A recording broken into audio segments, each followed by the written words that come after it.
Good morning, potential Pirate Lighthouse leadership. So, yesterday you received an email about running for a Pirate Lighthouse office position. So, whether it's president, vice president, spokesperson, timekeeper, we're going to vote on that tomorrow.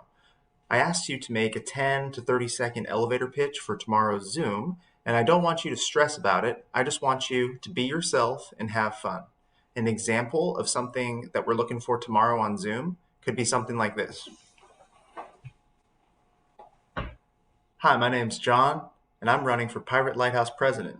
I believe I would be a good Pirate Lighthouse president because, and then you could list your reasonings because, and then after that, you can share some of your ideas of action plans that we could do to involve the whole school or ideas that you have where we can involve every student on campus, whether it be through advisory or just some idea that you have. So, again, your name, what you're running for, why you think you'd be great at that position, and then just one idea that you have for the group that we can work towards moving forward. I hope you have a great day, and I'm looking forward to seeing everyone at 1:30 tomorrow.